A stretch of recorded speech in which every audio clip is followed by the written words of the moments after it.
get your game on. Go for the beers. Go for the cheers. Go for the hit and the hits. Go for the stakes and the stakes. Go to get your parlay on. Go to get your party on. Go for the scene. Go for the screens. Go for the gallery. Go for the win. Go to Ocean. Visit theoceanac.com to plan your visit. Philadelphia fans, we're cut from a different cloth. Born into a brotherhood and bonded to our team for life. We believe anything is possible because we've witnessed the impossible. While we may be from different neighborhoods, come Sunday, we are one, and we will be heard. Pondley Hockey, official partner of the Philadelphia Eagles.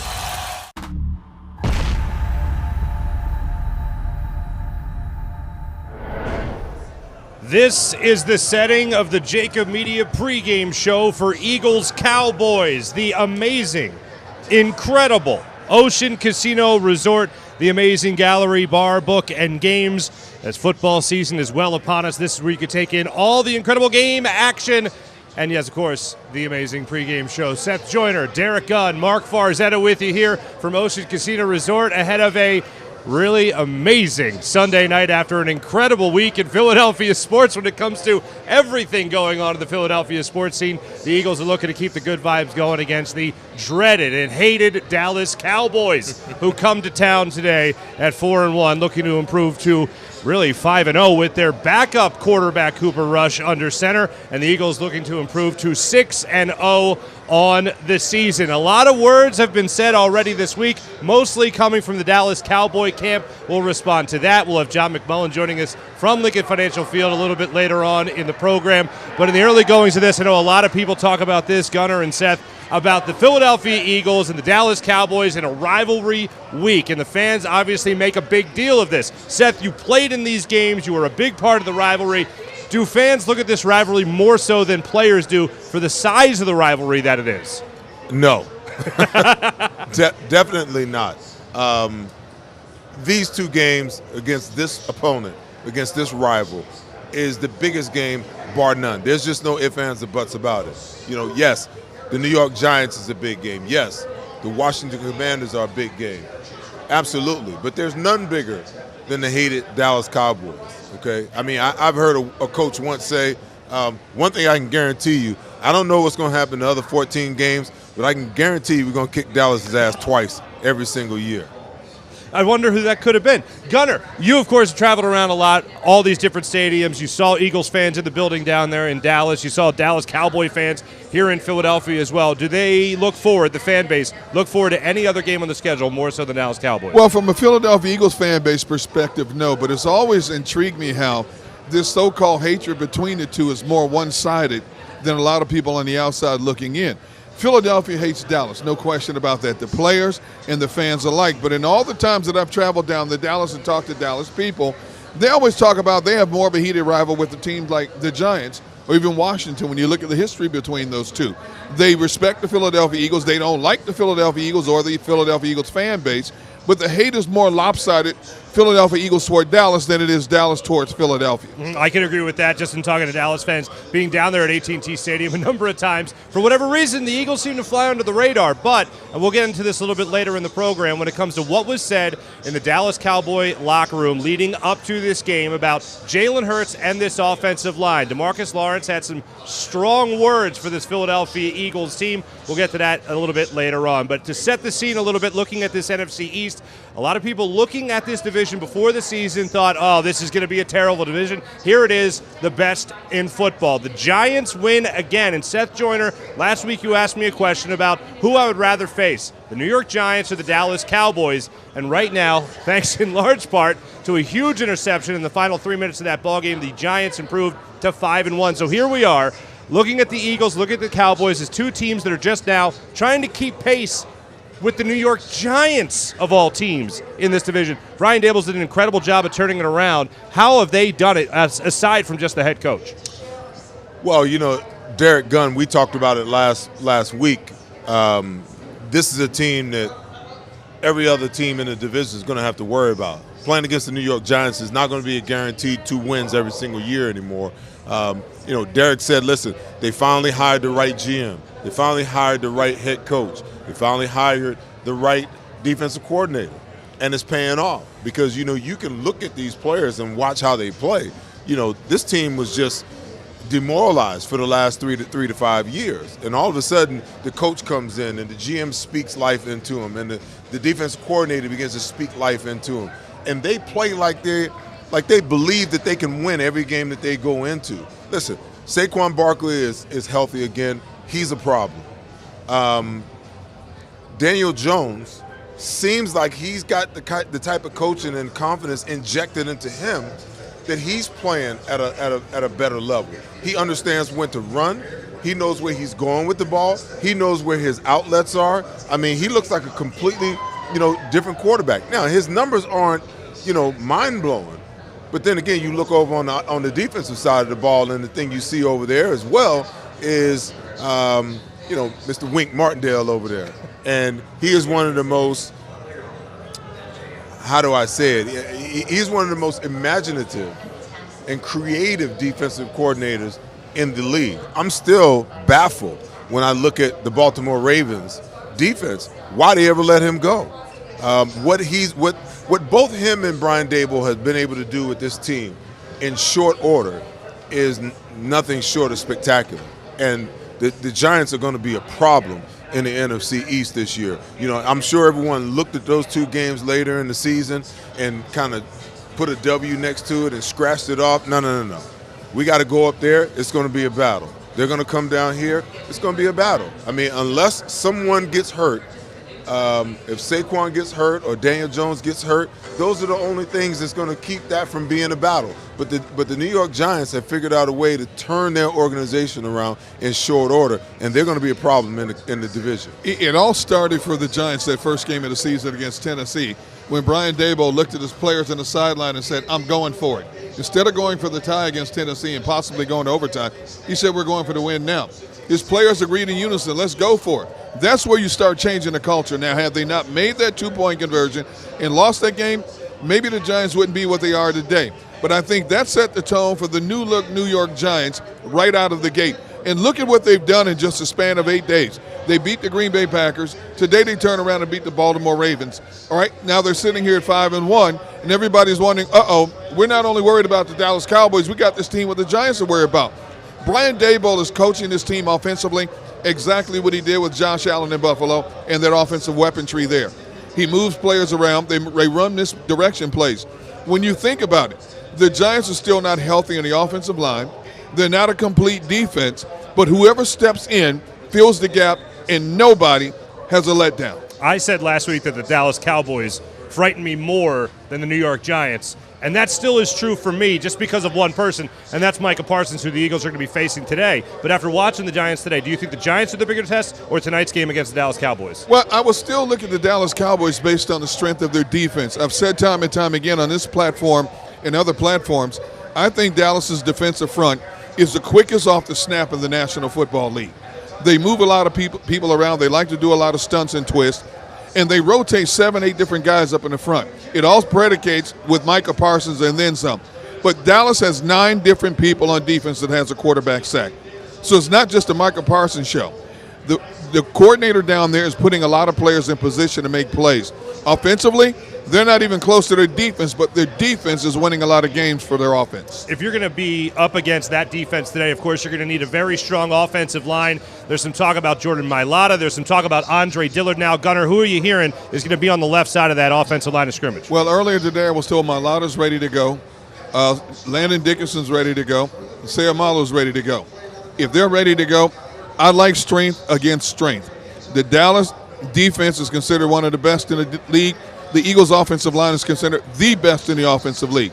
Strength against strength, Let's see which front is the stronger. All right, you're looking at a couple of guys, again, coming off injury, going up against a stout defensive line. You're coming up against a team that is second coming into this game in sacks in the NFL. It's not just Micah Parsons, although he is the headliner, of course, of that defense. But you got guys like Dorrance Armstrong out there trying to make plays for this team, and a linebacking core behind him, also DeMarcus Lawrence, who we've mentioned, but a linebacking core behind him and behind that defensive line that is willing to show up. What will this matchup look like today, Seth Joyner? Well, last week I took a whole lot of fire for a comment that I made. I said that, if the Eagles don't figure out how to right what they did wrong last week, that they would get embarrassed tonight. That means that they've got to shore up their block on the offensive line.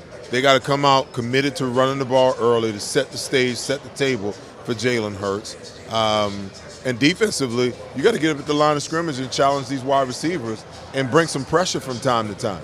If you don't do those things, then you're going to give this young quarterback, this running game of Dallas, an opportunity to get going. And when you allow both phases, to operate the way it needs to operate, then you got problems on your hand. The other thing is, listen, Micah Parsons might not be the only guy, okay? But don't get it wrong. He sets the table.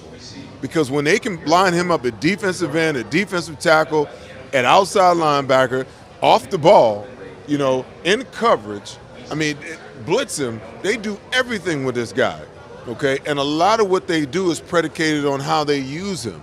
So hopefully, the Eagles coaching staff has done their homework to kind of understand when he's in certain positions, when they line him up in certain places, they do certain things, they run certain games. I'm glad that Mailata's back. And I'm glad that Dickerson's back because, now they can't play that little game where we'll have, the two backups over on the left side, and they'll line both Mailata and Micah Parsons up on the same side and just wreak havoc. So to Dee's point, hey, you got big on big. We're at full strength. They're at full strength. They're going to come out understanding that, they're on our home turf. And if they're on the Eagles' home turf, well, guess what? You better come out and punch the home team in the mouth early. The question is, can the Eagles sustain that? Can they figure out, how to overcome that? Because, trust me, the Dallas, Dan Quinn has completely transformed himself and that defense in short order with just a couple of players. They're going to look at week one against the Lions. They're going to look at last week's game, and they're going to see the passivity. And he's not afraid to go man. He's not afraid to bring pressure. He wants Jalen Hurts under pressure tonight, okay? It's up to the Eagles to coordinate their offense in a way where they can minimize his ability to do that. If he gets you behind the chains, you get a penalty on first down, or you lose yards on first or second down, and now you're behind the sticks, well, guess what's going to happen? He's going to send pressure. And can you pick it up? Really, man? Really? Just waving. Come on, man. He's waving, saying Really? hello. Saying hello. Wow. Yeah. When you look at this defense from the Eagles' perspective on this, Gunner, are they going to be able to send pressure, Cooper Rush? Do you see them being aggressive in this type of situation, or do you see them just waiting for him to make mistakes? I think the best way, first of all, Cooper Rush doesn't make mistakes. He hasn't made mistakes this season since he's been under quarterback. One thing about Cooper Rush is he's going to be a stationary target. He's not going anywhere. If there was ever a game you want to come after a guy, tonight is the night you come after him because he's going to be right there waiting for you. He is a cool, calm customer under pressure. I've watched him play 3 times this season. He doesn't get rattled.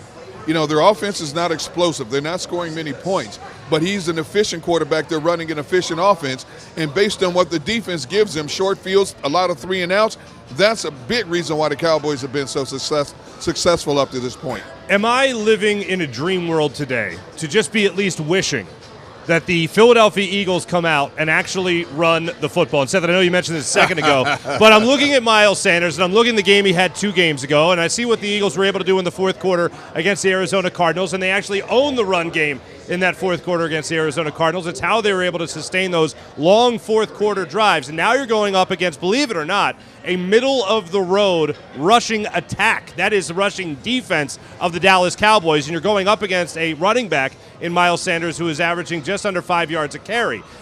If you're looking to protect your quarterback, Jalen Hurts, and if they are going to be blitzing as much as a guy like Jason Kelce said earlier in the week, he expects the Dallas Cowboys to be blitzing, Is it that much of a fantasy to think about this Philadelphia Eagles offense going back to maybe more of a run-first offense like we saw last year? Will we see Miles Sanders be more of a bell cow back in this game? Well, I don't know about bell cow because I don't really think that that's really what the Eagles want him to be.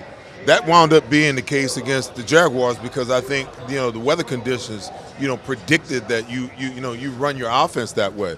I think they want to run the ball enough to take away some of the aggression from the Dallas Cowboys and to stay on time and stay on schedule.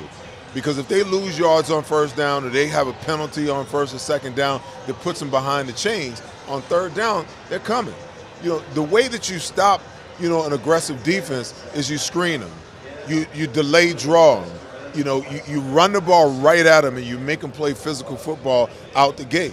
If the game plan is anything else, you're playing right into Dallas's hands, in my opinion, because really what they want to do is they want to get to a point where they force you into passing situations all the time. They want Jalen Hurts to have to put the ball in the air 40, 45 times tonight. What does that do? That allows them to turn loose their best players, in the circumstances and the situations that they want, and allows the defensive coordinator to be as aggressive as he want to be, okay? If Jalen Hurts throws the ball 40 times tonight, I promise you, he will get sacked 5 times, and the Eagles will struggle mightily to win this game. And it will mean that they either did not commit to running the football or they tried to run the football and weren't complex enough in their schematics to actually get it done. Any chance, Gunner, that we see Miles Sanders with another 20 to 25 carry game tonight? I think it depends on what the situation calls for. If he's a hot hand, yes, there's a good possibility. I've always said I don't want to see Miles Sanders running the football 25, 30 times a game. I don't think he's built that way. I think he's a more effective back when he gets 15 to 18 to 20, 22 touches a game, and that includes in the swing pass game, the screen game, so on and so forth.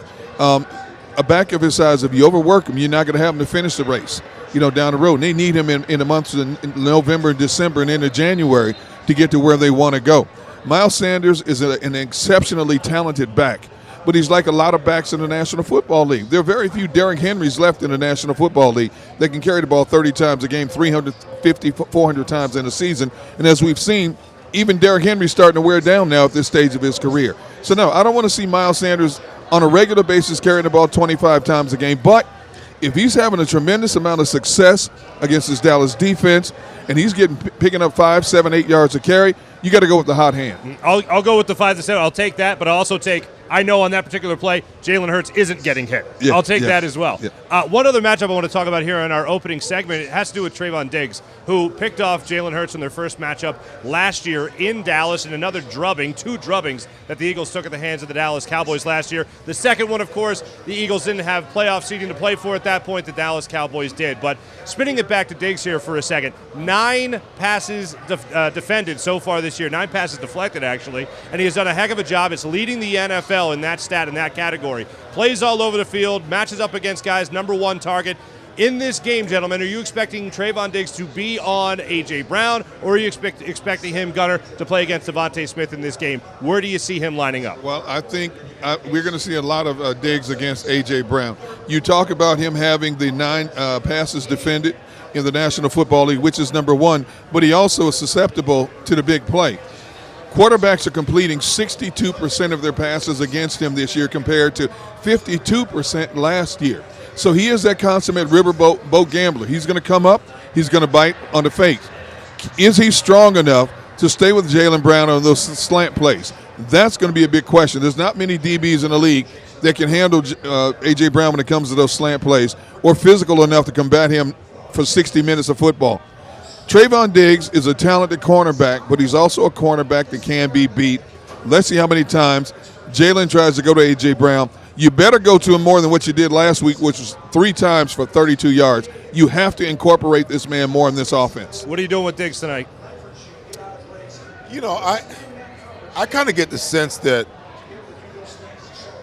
you know, they can be a little arrogant as a defense sometimes. Some of the things that they run, and, you know, they're cocky because, you know, they're an aggressive and they're a good defense. Listen, does A.J. Brown warrant, you know, the coverage where Diggs is going to be on him everywhere that you are? Sure. But then again, that opens up, everything else for Devontae Smith and Quez Watkins and Dallas Goedert, when you can get Kenneth Gainwell engaged in picking up the blitz and things of that nature. You can get him out of the backfield. The Eagles have a lot of weapons, and I think sometimes when you have that many weapons, what winds up happening is a team realizes that stopping that one guy is not going to win you the game. So you might as well just leave him on his side. Everybody play their own side, and you just do what you do. I think it's one of those things where if A.J. Brown starts to get off real early in the game, and they start moving him around and they're having problems with him, then I could see them saying, okay, get on him, shut him down. But the problem with that is you're kind of limited as a defense coordinator in what you can call. If you can line him up in the slot at X and Z, now you got a problem, because I can dictate coverage just based upon that, and I can set my routes and my play calling based off of that, because anytime that they're man-to-man, he's going to follow him everywhere that he goes. Anytime that, if you're in zone, you mean to tell me, 2x2, that Trayvon Diggs is going to be a flat player? I don't see it. I mean, it just doesn't make any sense for that guy to be out of position, having to drop into a zone if you're in a zone. So if you see him moving, you can almost rest assured that they're going to be in some kind of man coverage if he latches on to A.J. Brown wherever it is that he goes. I can see two different scenarios where Trayvon Diggs may not be on A.J. Brown. Number one, if early in the game if it's identified that Trayvon just can't handle his physicality, then they may put Anthony Brown or Jordan Lewis on A.J. Brown. And if Devontae Smith gets the hot hand, they can move Trayvon over to him real quick and, of course, rotate coverage over to the other side to try to double up on A.J. and put Trayvon single coverage on Devontae. All right, now when you look at this game, I mentioned at the top of the show, a 4-0 Dallas Cowboys team with a guy named Cooper Rush as their starting quarterback. Is it as simple as their defense has just played out of their mind, or has Cooper Rush done something to help this team win football games? How, without their franchise quarterback, have they maintained pace with the New York Giants and the undefeated Philadelphia Eagles? I mean, if you look at the numbers right here, 61%. That's what he's completing his passes at. That 93.9 passer rating is actually up there in the top 20 in the league for a backup quarterback being thrown into the mixer. Top 15, actually. How is this team winning with this guy as their starting quarterback? The stat that you don't have is how well they've run the football, and they've kept the pressure off of him. If you divide that 839 by 4, I'm not a mathematician, but that ain't but, 210 yards per game passing the ball. So that tells me that he hadn't had to do anything extraordinary. All he had to do was just manage the situation as it was. The defense is playing lights out. Pollard and Zeke, are running the ball really well. So when they need him to throw the ball, they call upon him to throw the ball. No team, as of yet, has just shut down the Dallas offense to the point where you put the game, into Cooper Rush's hands. That's the smart thing for me today. Don't go into this game afraid. Go into this game with the mindset like you had in Week 2 against the Minnesota Vikings and in Week 3 against the Washington Commanders, okay? Let's be aggressive. Let's light the box up, fill the box up, and make the intent, make the decision that we're going to stuff the run early and often. And now let's see if Cooper Rush, Mr. Joe Cool that you've been calling him down there in Dallas, let's see if he can step up and win you the football game with his arm. And when we force you to do that, because now we have the lead and we make you have to throw the ball, now still don't be passive.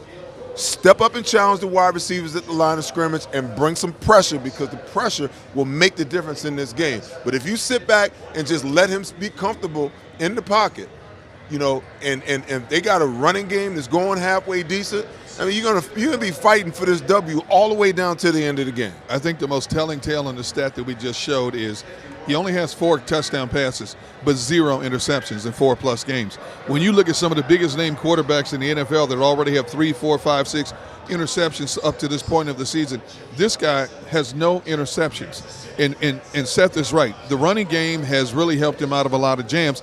Tony Pollard has emerged since last season as a bigger home run threat than Ezekiel Elliott. So you have that 1-2 combination. You still have that battering ram and Zeke between the tackles, and this is the guy that can take it to the house, Tony Pollard.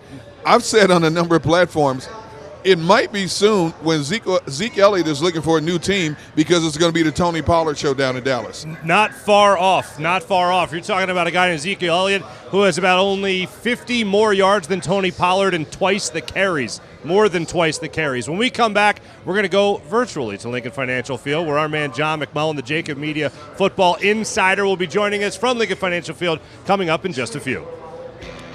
Go to get your game on. Go for the beers. Go for the cheers. Go for the hit and the hits. Go for the stakes and the stakes. Go to get your parlay on. Go to get your party on. Go for the scene. Go for the screens. Go for the gallery. Go for the win. Go to Ocean. Visit theoceanac.com to plan your visit. Do you stream on a Roku, Fire Stick, Android TV, or Apple TV? Now you can watch 6ABC 24/7 with the 6ABC Philadelphia streaming app. The big story on Action News. Search 6ABC Philadelphia and start streaming today. Philadelphia fans, we're cut from a different cloth. Born into a brotherhood and bonded to our team for life. We believe anything is possible because we've witnessed the impossible. While we may be from different neighborhoods, come Sunday, we are one, and we will be heard. Pondley Hockey, official partner of the Philadelphia Eagles. We all know that taxes are just part of life. It's true during our working years, but also in retirement. But what you might not know is up to 85% of your Social Security benefits might be taxed. Our team at Thrive Financial has helped retire thousands of people across the Delaware Valley by asking questions they never knew they needed to ask, including how their Social Security benefits might be taxed. It's time to be proactive on taxes. Get your Thrive Retirement Tax Playbook today.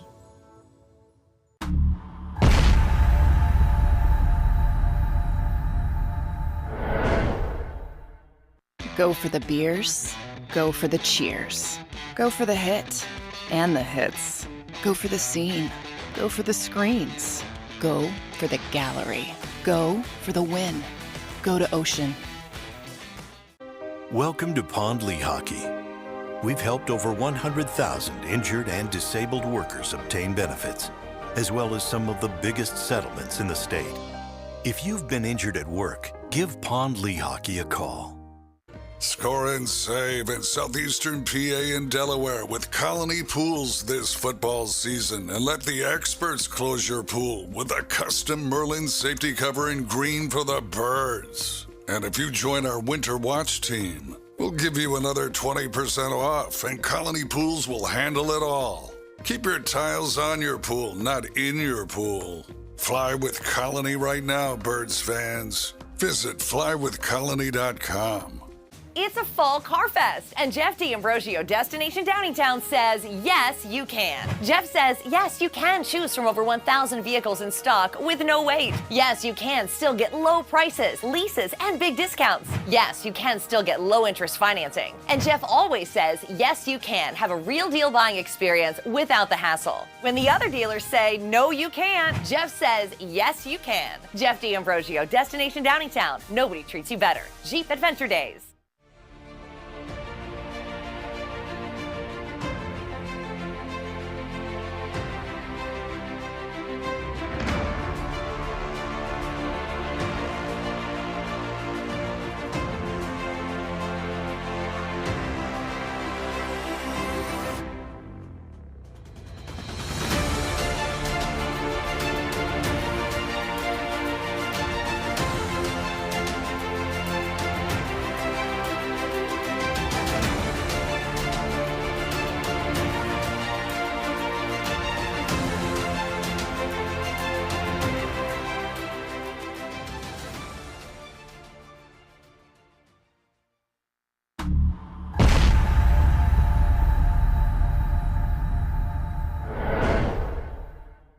Welcome back to the amazing casino, Ocean Casino Resort here at the Gallery Bar, Book and Games. Marc Farzetta along with Eagles Hall of Famer Seth Joyner and veteran Eagles reporter and host of Sports Take right here on the JAKIB Media YouTube channel, our good friend Derek Gunn. And standing by, another good friend of the show, of course, from Birds 365, John McMullen joining us. John, how are you? What is it looking like injury-wise today on that Eagles offensive line?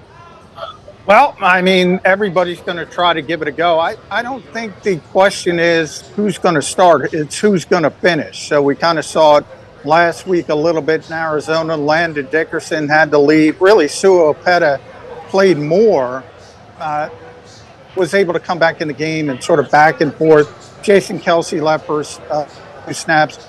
Jordan Mailata is going to try to give it a go, play with a harness, but Andre Dillard is available. So, they have guys who are ready to play, have been cleared to play, but the question is, how healthy are they going to be? Because that's the strength of the Dallas Cowboys. DeMarcus Lawrence, Micah Parsons, especially Dante Fowler. That pass rush has been the best in football. And you need your guys not only to play, but play at a typical level, and I don't know if that can be the case if guys are so banged up. Hey, John, we've spent a good portion of this season talking about how the Eagles offense is the most efficient when it has a balanced attack. They waited until they went to the running game late in the game against Arizona last week. How imperative is it for the Eagles to try to establish their running attack early in this game against the Dallas defense that is susceptible to the run? Well, I think it's very important, Derek, because, we're talking about Micah Parsons, who might be the defensive player of the year. Obviously, the season isn't over, but through the first number of weeks, he's been the most dominant defensive player. He's also undersized as an edge player. So if you have the ability to run the football, we know the Eagles do, would you rather run it right at him? Or would you like to, play pass protection, let him wreck the game from that standpoint? So I think the running game is going to be very, very important for the Eagles in this game. John, it's interesting because I want to stay right here on the running game. I've been thinking about this throughout the week, just trying to figure out, because Micah Parsons is the linchpin for how this offense goes. There are times when they play him off the ball. And obviously, I think that they're anticipating, they're tipping their hand, they're anticipating a run, actually when he's off the ball. I think early in the game, that's an opportunity to say, okay, when we got him off the ball, let's put the ball up in the air. Okay, even though he's good against the pass as well. That's one less bona fide pass rusher that you actually have. So let's try to make some hay through the air when we've got him off the ball. And to your point, when he's got his hand down on the ground and he's standing on the end, let's figure out, how we can block down, and send 2 pullers his way, and figure out how, we can tire him out early in the game by running the ball right at him. Any thoughts about that? Well, I think Dan Quinn is one of the better defensive coordinators in this league. I think he's a very smart coordinator. I think you can talk about him as a head coach and have some, criticisms there, but I think he's done a tremendous job with this group as a whole. They have big-time playmakers, right, Seth? So they not only have guys who are good players, they have guys who make splash plays, and it starts with Micah Parsons. On the back end, it's Trayvon Diggs. The Eagles have to be very, very careful with Trayvon Diggs. He's intercepted him 4 times already. This is only his 3rd year in the NFL. He got a 59-yard pick 6 on them last year in September in Dallas. He is a guy who will go get the football. So when you have 2 players like that, you have one in the front, you have one in the back 7.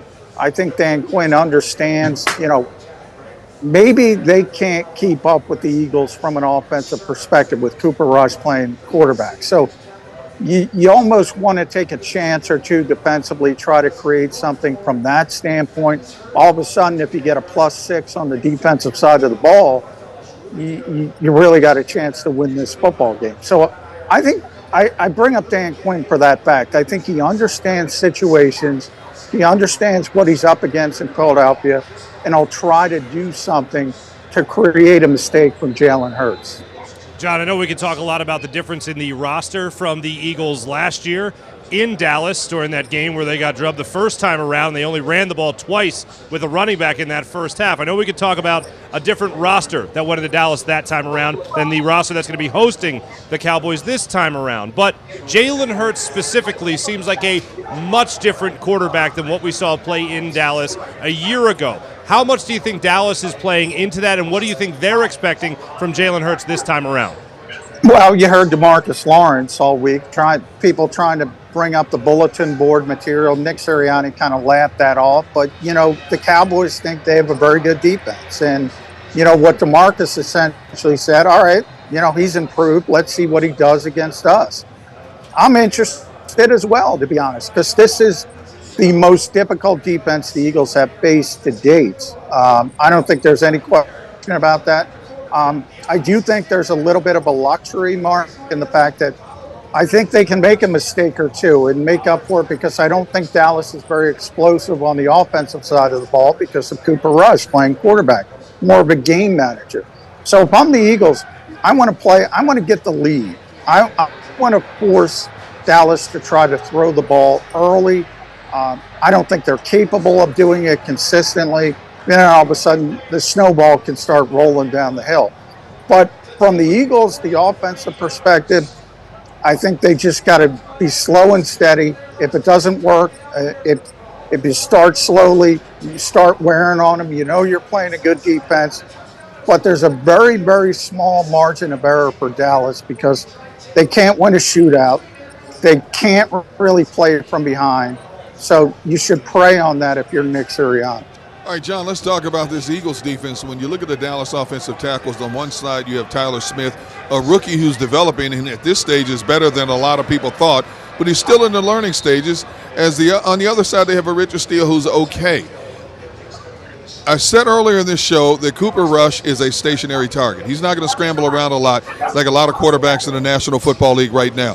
For me, that means the likes of Hassan Reddick, Josh Sweat, Brandon Graham should be able to feast tonight on this guy. Yeah, yes and no. I mean, if you look at it last week, you're right. It's a stationary target. As far as, Kyler Murray, they went in with a different approach, a more disciplined approach. Now you can kind of pin your ears back a little bit. I do think when we talk about Dallas years past, they had the great offensive line when Tyron Smith was healthy, Travis Frederick was still there, Zach Martin is there. Zach's still there. Zach's playing at an all-pro level. Terrence Steele, you mentioned, is playing better than people had expected. Tyler Smith is playing better than people expected. Jason Peters is going to play in this game as well. Maybe a little bit better offensive line because of Zach Martin than people realized. So I think that the Cowboys will do what they have been doing under Cooper Rush to date, and they will be very smart. They will take care of the football, but there's not going to be a lot of splash plays. So, can the Eagles create some kind of turnover? If they do, it's probably going to be more in the strip category of, say, Tony Pollard, perhaps, somebody of that nature. Ezekiel Elliott occasionally, but he takes good care of the football. Both of these teams, the Eagles are +1 in turnover ratio. They're number 1, The Cowboys are number 2. So both of these teams have taken care of the football. John, obviously, I'm not as concerned about the Cowboys' offense as I am their defense. No. I feel like, the Eagles have the leg up in the Cowboys' offense versus the Eagles' defense. Interesting comment, you brought up that DeMarcus Lawrence said, okay, he's improved. Let's see how he does against us, okay? I think the mistake that he's making is that he's saying, how does Jalen Hurts going to do against him? And what he doesn't realize is that if his offensive line is healthy, he's got the best offensive line in football, okay? And he's got some weapons now. It's not like, this isn't the same offense that he faced last year. You got 2 or 3 running backs. You got, better tight end play. You got 3 wide receivers. A.J. Brown is a difference maker. So, a lot of times these guys shoot their mouths off and they talk about things that really don't make a whole lot of sense because he's not looking at the total picture. Jalen Hurts will not win a football game ever by himself because he can't snap it to himself. He can't block for himself. He can't rear back and throw it 40 yards down the field and run down there and catch it by himself. He's got some weapons around him that can change the entire narrative based upon what you saw last year and what you're going to see this year. Two different football teams. No, I agree with that. Look, I've said from the start, I think A.J. Brown has been the big domino piece where everything else falls into place because he's on the field. I really believe that. I think he's had that kind of impact on this offense. And all of a sudden, Devontae Smith, who's, maybe not ready to be a true wide receiver one in the NFL, well, he's one of the best wide receiver twos. He's one of the best. Dallas Goedert, one of the best tight ends. You mentioned the running game. I think a lot of that has to do with Jalen Hurts. But I'll say this, Seth. The Eagles have the best offensive line in the NFL. No question about it in my mind. What I can tell you is they're not healthy. Jordan Mailata's not healthy. Landon Dickerson's not healthy. Jason Kelsey's not healthy. Isaac Seumalo's not healthy. They're playing through some things. So that's my one concern. One of the five, and that's Lane Johnson, who has, historically has ankle issues due to the reconstructive surgery. So they're banged up on the offensive line. If there's one thing to look at in this game that can maybe bring the Cowboys into it, is that the offensive line doesn't play like what you expect because they're not healthy. John, it's Dallas week. We're all miraculously healed when it comes to Dallas week, okay? Every last one of us. I don't care what ailment you got. When it comes to Dallas week, you're healed 100%. Yeah. And that's why they're all playing, Seth. I asked Nick Sirianni. Jordan Mailata can't raise his arm above his shoulder length. Now, you don't have to do that, but it's nice to have that range of motion as an offensive lineman. Kelsey and Seumalo, they have their ankles, the opposite ankles taped up. It's almost comical to see them line up each other because the opposite ankle on each player is just ballooned up with all this tape and bandage, trying to get through it. And we've seen Landon Dickerson week to week. Again, he let Suo Pet play more against the Arizona Cardinals than Landon Dickerson. So this has been an ongoing issue. They're all going to be out there. I said it's not who starts, it's who finishes on the offensive line for the Eagles. Absolutely. John, before we let you go, what is your final prediction for Eagles-Cowboys? I think the Eagles are the better team. I think they're the better team if Dak Prescott's here, so they're certainly the better team with Cooper Rush. I don't think the Cowboys can score a ton of points against this Eagles defense. And I think ultimately the Eagles will wear down, as they usually do, the opposition and start scoring some points. So 27-17, somewhere in that range, Eagles win. It ends with a Philadelphia Eagles victory, so that makes us all happy. John McMullen, our NFL insider, JAKIB Media YouTube channel as well. John, thank you so much for joining us. Thanks, guys. Absolutely. John McMullen joining us right there. I like that. Just to drink some of that magic water, and all of a sudden you're healed. Well, you better be healed for this game because there's a lot on the line. And more than just winning and losing, it's also positioning for the playoffs. It's still early in the season, but every game counts when it comes to head-to-head competition. I find it interesting that DeMarcus Lawrence has been doing all this talking and how soon he forgets that in 14 games against the Philadelphia Eagles, he only has 3 quarterback sacks. Lane Johnson has basically owned him over 14 games. But I will say this also. I don't think DeMarcus Lawrence has played with a defensive unit with this much talent on it in his career. That's what it certainly seems like. Seth, we're going to get your response to that coming up in just a second when we return in our final segment here of the JAKIB Media Pregame Show. Hi, everybody. My name's Jason Lombardi. I'm an inspector at DryTech. At DryTech, we offer 3 major services. The first one being basement waterproofing. The second service we offer is foundation and structural repairs. And then the third service that we offer is mold remediation. If you feel you are having a waterproofing issue, give DryTech a call or check us out online.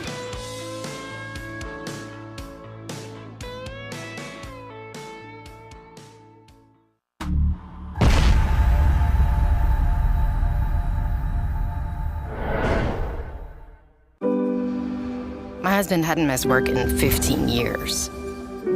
His injury required months of rehabilitation, and unfortunately, the insurance company didn't see it that way. I was working 2 jobs, but it wasn't enough. One conversation with Pond Lehocky changed everything. We sat down, told him our story, and they guided us through the whole workers' compensation legal process. Pond Lehocky. Tell us your story.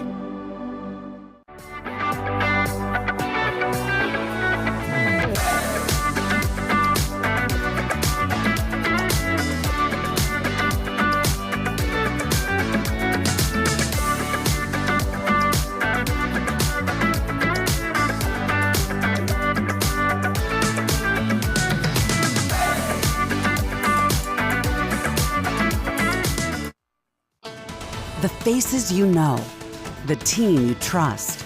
The Delaware Valley's leading news program, Action News.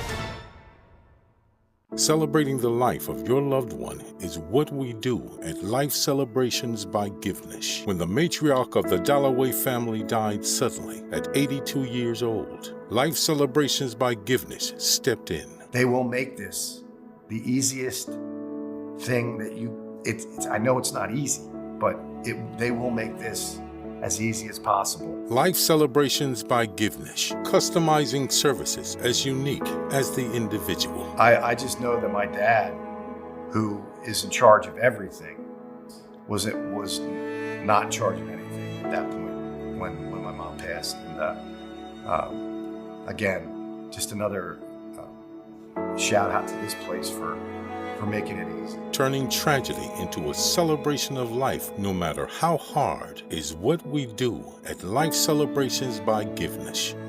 Life Celebrations by Givenish, customizing services as unique as the individual.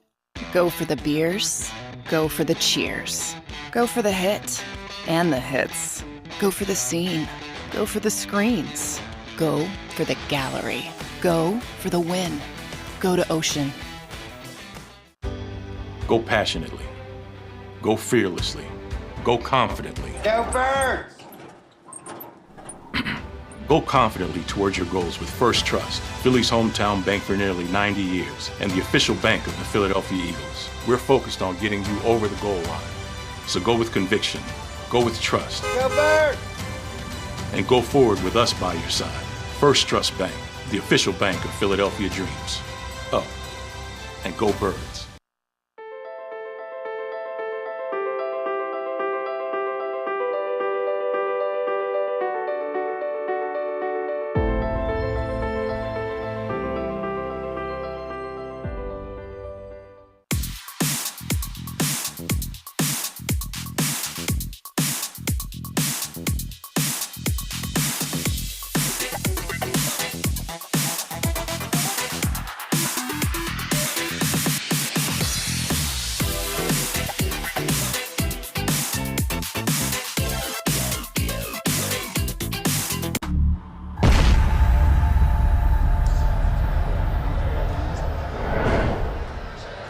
Welcome back to the JAKIB Media Pregame Show. Eagles-Cowboys coming off. We've talked a lot about Jalen Hurts. Here are the numbers on your quarterback, a man playing his way into being the franchise quarterback of the Philadelphia Eagles. So far, the number that impresses me the most, obviously, you look at completion percentage. That's great, obviously up from last year. But then you look at that passer rating, and right now, Jalen Hurts with that passer rating is a top 8 quarterback in the NFL, a guy they said coming into the year he couldn't pass. Now, all those numbers are great, but if you listen to DeMarcus Lawrence, as he said earlier this week in the Cowboys locker room, and we've alluded to this throughout the show, but here it is. Check this tweet out right here. This is a quote from DeMarcus Lawrence on Jalen Hurts and the job he has done so far this season, and national pundits obviously talk about how he is in the MVP conversation.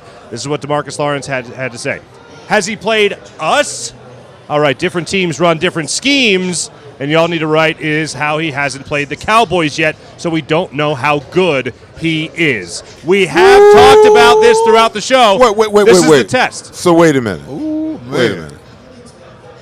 You can flip the script on that entire quote. Okay. Y'all's ass ain't played us yet, so we don't know how good you are. That's true. How about that? That's go run tell that, because y'all been playing a bunch of cream puffs. So all of a sudden, I mean, I hate when guys shoot their mouth off. You don't need to say nothing. Let your play speak for yourself. That's right. Okay? You don't hear Michael Parsons running his mouth, you know. I mean, I just don't get this. Just all you got to do is shut up and play. Because I can take that whole thing and flip it completely around, okay? If we decide to run the ball downhill on them all day today and then go play action when we need to, I want to see feathers in his mouth when he walks out of the press conference after this game is over. How about that? Just a plate of crow right after that. Well, I mean, Gunnar, you and I were talking about it at the break. Nick Sirianni last year, if you remember, went into Dallas week wearing that T-shirt that said, what, beat Dallas? Next thing you know, it became bulletin board material. Next thing you know, the Dallas Cowboys ran up 96 points on the Eagles in total last year. The Eagles haven't done any trash talking this week.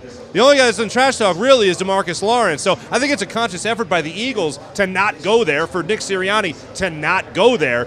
But you listen to a guy like DeMarcus Lawrence, and all of a sudden it seems like this is a personal thing. Well, it's a lesson well learned by a rookie head coach in Nick Sirianni, because he had to eat a little crow after that. And if you listen to him during his press conference this week, he said, we don't get into the back and forth.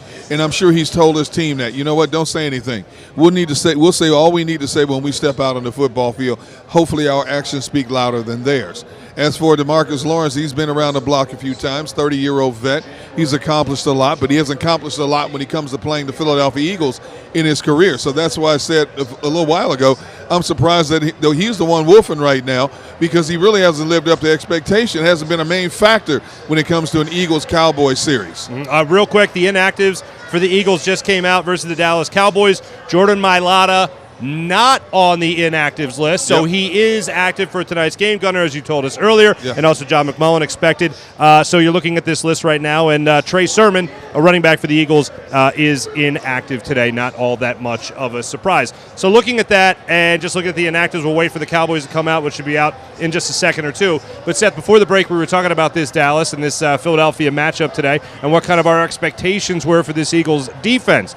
Do you expect them in this game to heed your advice and actually force mistakes of a lesser quarterback like Cooper Rush? I'm going to tell you this. You know why I feel good about this game? I feel good about this game because last week's performance was like week one's performance against the Detroit Lions, okay? They won the game, but there was just something off about the game. It didn't feel like a convincing loss.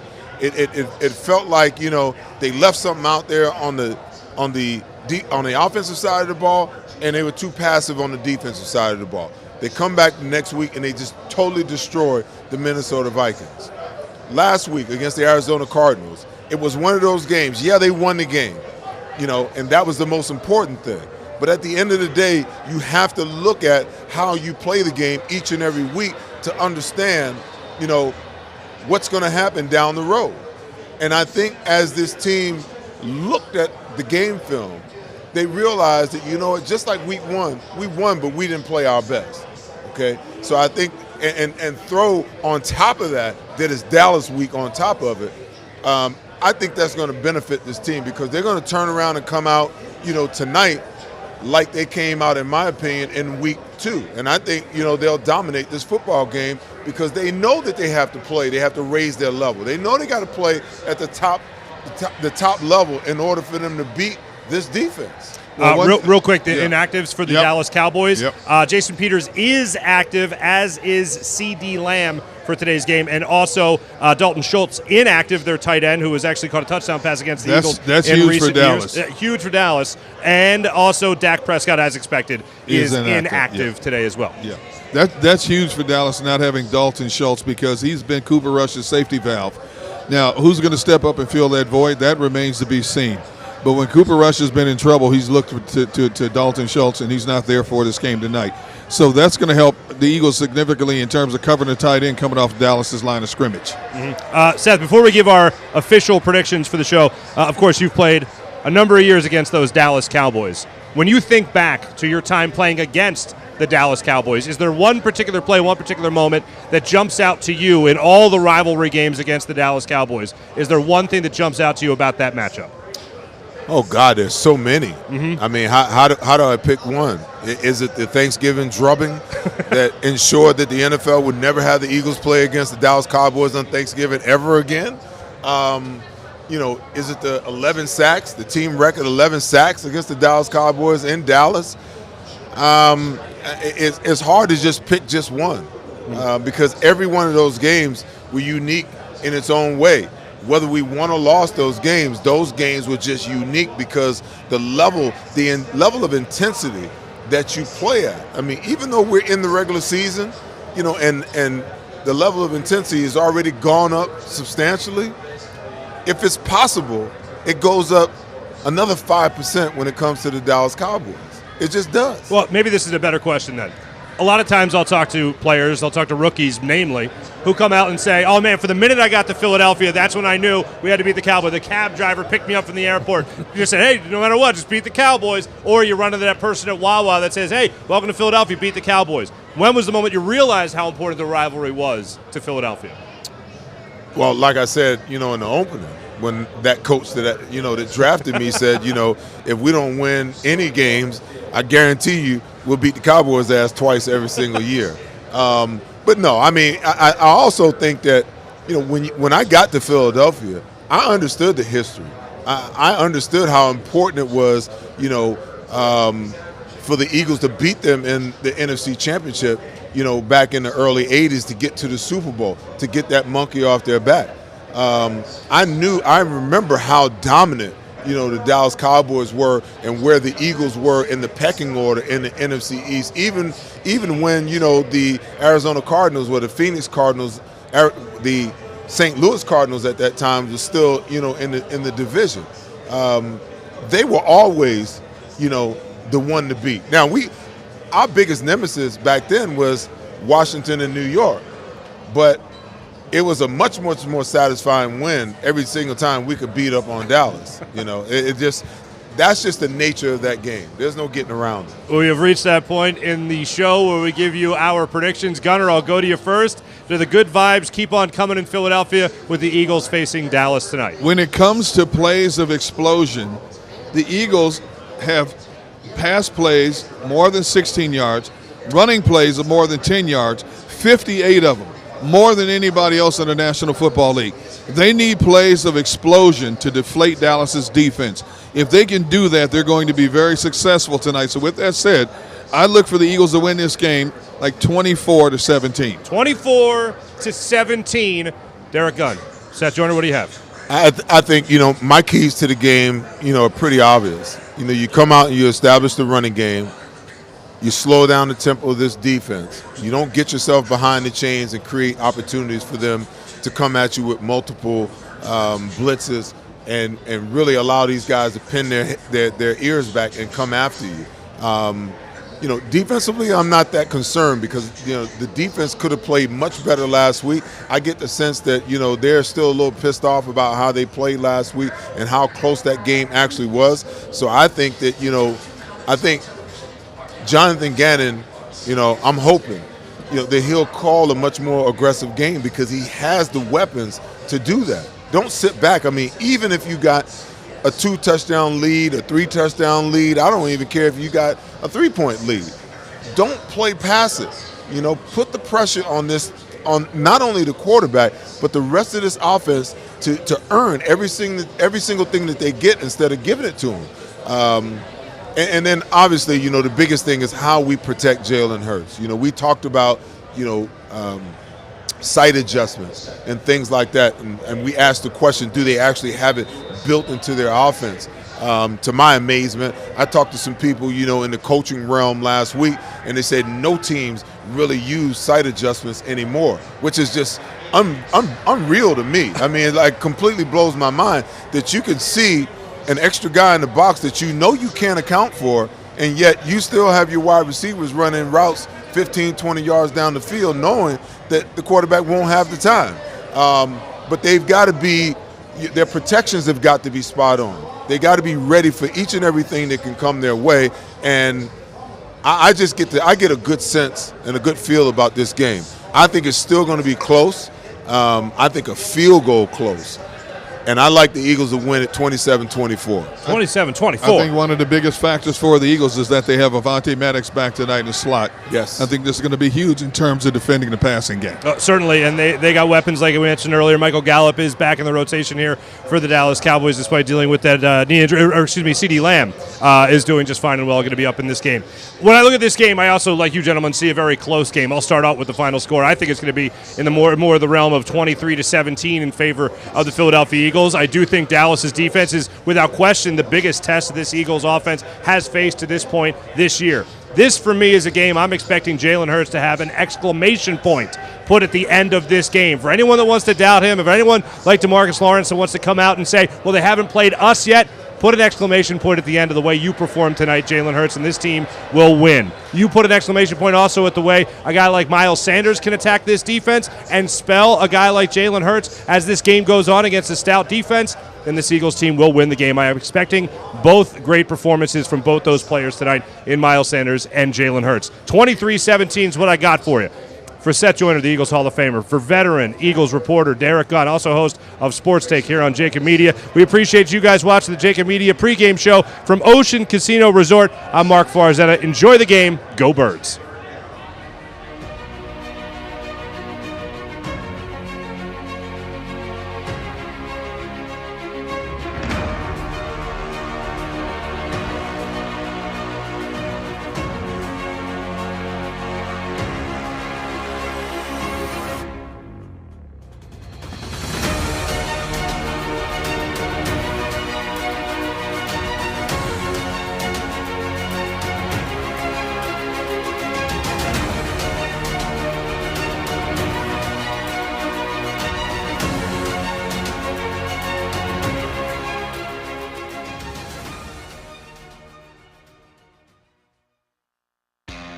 Go to get your game on.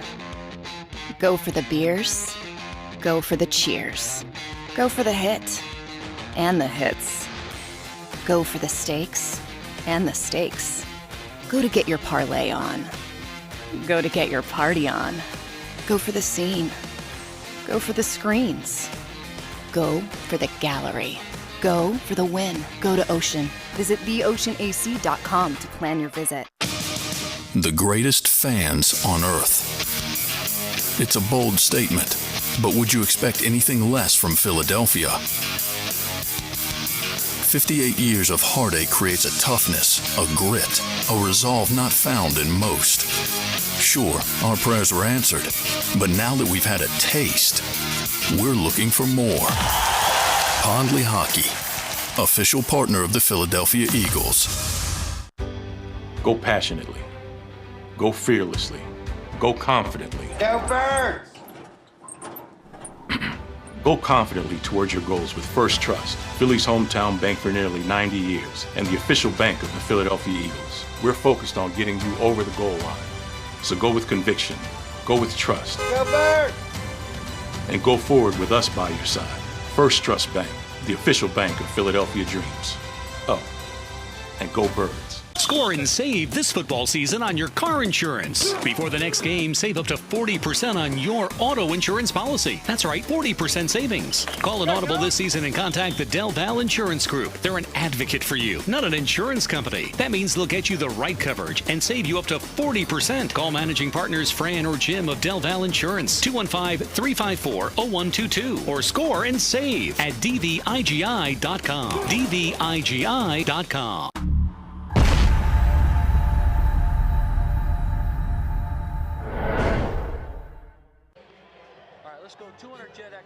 Over the last 17 years, we've built a reputation of growing award-winning teams across the country. Staffing is not easy, but that's what we do every day, all day. The key to our success is storytelling, asking the right questions to find the right people. Hi, I'm Gary Kane, president of Kane Partners. We want to be your staffing partner. Welcome to Pondley Hockey. We've helped over 100,000 injured and disabled workers obtain benefits, as well as some of the biggest settlements in the state. If you've been injured at work, give Pondley Hockey a call. Go for the beers. Go for the cheers. Go for the hit and the hits. Go for the scene. Go for the screens. Go for the gallery. Go for the win. Go to Ocean. It's a fall car fest, and Jeff D'Ambrosio, Destination Downingtown, says, yes, you can. Jeff says, yes, you can choose from over 1,000 vehicles in stock with no wait. Yes, you can still get low prices, leases, and big discounts. Yes, you can still get low interest financing. And Jeff always says, yes, you can have a real deal buying experience without the hassle. When the other dealers say, no, you can't, Jeff says, yes, you can. Jeff D'Ambrosio, Destination Downingtown. Nobody treats you better. Jeep Adventure Days.